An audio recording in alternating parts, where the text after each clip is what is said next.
Welcome, welcome.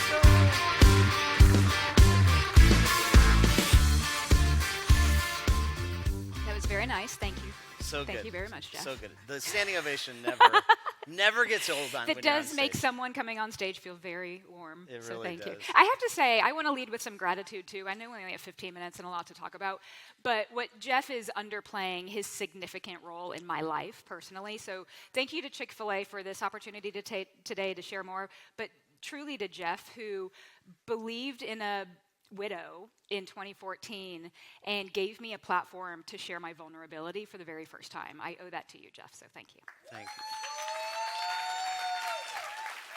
That was a very special day. It was a very special day. Okay, so if people don't know about the Giving Kitchen, can you explain the story of the Giving Kitchen? I would love to. I'd be honored. So Giving Kitchen is a nonprofit, and we help food service workers in crisis. We do two things exceptionally well. We offer financial aid to food service workers across the United States to help them pay their rent and their mortgage and living expenses in times of crisis. So if they're affected by an illness, an injury, the death of a family member, or a housing disaster like a flood or fire, that's when we step in financially. We also will help with community resource referrals, so access to mental health counseling, housing security, social service opportunities, things in community, locally or nationally, that food service workers may not otherwise know about. That's what we do. Why we do it is, I really think, is why we're here today. It started, the story of Giving Kitchen actually started back in 2012 when my late chef husband was diagnosed with a terminal cancer diagnosis. It was December 21st of 2012, and we went into the oncology room. And we were told that after never being sick a day in his life, never missed work, an incredibly well-respected and admired chef, was told that he had stage 4 gallbladder cancer, given a less than 5% chance at survival and 6 months to live. And it was a moment in our lives that struck forever. Ryan, my late husband, gave me the opportunity to make a few phone calls when we went home that evening, and the first two were to immediate family on both sides, but my third phone call was to Ryan's boss at the time, and one of our mentors, Ryan Turner, of a sandwich shop up in Smyrna, Georgia. And it was within a couple of days that he came to our home and said, "Let us help." If you were in the panel a little earlier today, I talked a lot about the courage of asking for help and letting go of those walls of pride, and that was my first moment in doing so around my dining room table. And it was within a couple of days that our community here in Atlanta, in food service, competitors, came together because they saw a significant need to help one individual. And I know Maya talked about that earlier this morning too, and it resonated with me so deeply. The Atlanta community rallied, a fundraiser was put on, about 1,000 people showed up, 45 of Atlanta's most beloved restaurants and bartenders came to do tastings and bites, a live auction and music, and what was supposed to raise $15,000 to help us pay our mortgage and utilities that year turned into about $300,000, and that's what ignited the inspiration for Giving Kitchen. It's good. And here we are today, 11 years later. 11 years later. So you've gotten a lot faster at telling that story from the first interview we did. I'll be honest. So I remember that vividly. The backstory was Jen gave me the opportunity for the first time to help kind of platform this story after her husband had passed. Mm-hmm. And that was an emotional moment. It was a lot to process. And you've been telling the story ever since, which has been really incredible. And I will say, like, as a community, the Giving Kitchen has done incredible things, and for a long time. So I would love your advice, and how do you keep supporters engaged for as long as you have? It all comes back to the trust that we built in community. I mean, there's so many aspects of how to build that. For myself and for my immediate family, and then what sparked that ripple effect, it was based in vulnerability.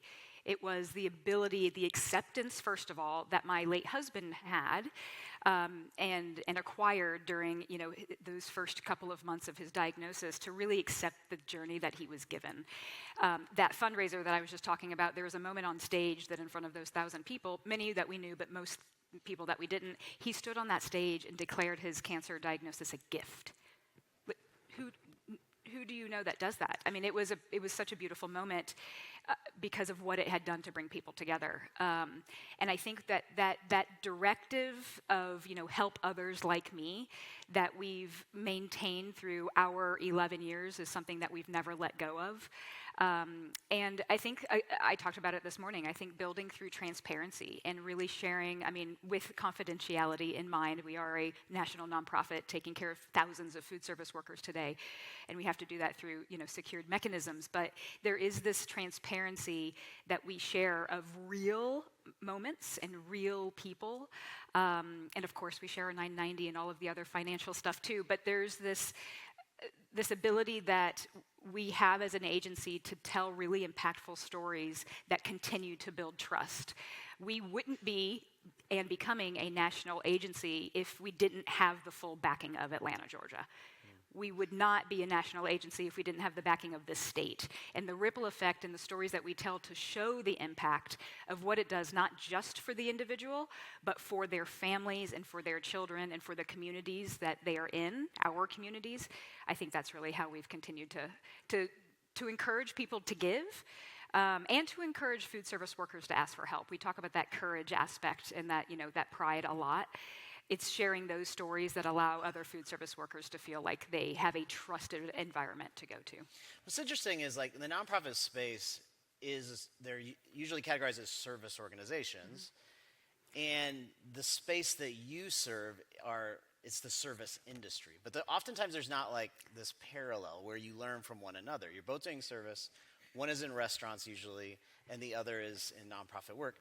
What can you see as correlations, and what can the nonprofit leaders learn from the service industry that you could apply? Yeah, I think it's a great question. It's one that's, it's not what's wrong with food service. When we talk about food service, you hear about, underpaid, undervalued oftentimes. The mental wellness and health, discrepancies, there's substance abuse, suicide ideation. All of those are true. But Giving Kitchen isn't about what's wrong or mislabeled with these individuals, with the people that I love and then I turn to. It is about what's right with food service. And I think that's really where Giving Kitchen steps in with the services that we offer. We're not meant to stay in someone's life forever, although we would love it if somebody came in and then advocated on the other side for someone else. But this is meant to be a fix to an intersection to an issue, making sure that they understand that they deserve dignity, that there is an opportunity for long-term stability. That's really what Giving Kitchen, I think, is doing very, very well. Yeah, I love it. So our theme today is Mission Matters. As you've kind of gone through this mission yourself, you've probably had highs and lows. I'm curious how you have sustained. Because partially this was a real personal story, and there's the sustaining of that, and then there's a point at which you're like, my story has developed in some way, but the mission still matters to you. So what does that mean to you? Another great question. It's a rich idea that I get to pursue my second life dream. Opening Staple House was dream number one, and then to come over and be an advocate and spokesperson, and what I do today for Giving Kitchen, dream number two.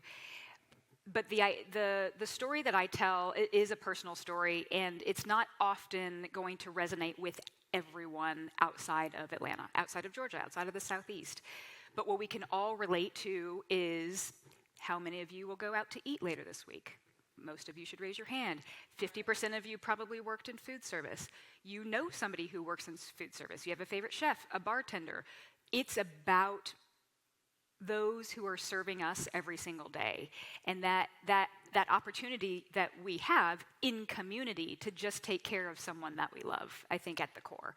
So when we talk about mission and how we continue to drive either myself personally in leadership or our staff or the community, it is going to constantly revolve back to our core values: building trust, sharing in gratitude, empathy, compassion, care, that vision, that North Star that we've been talking about all day, that is at the focus every single day. Even though we may never totally get there, we've got really lofty goals.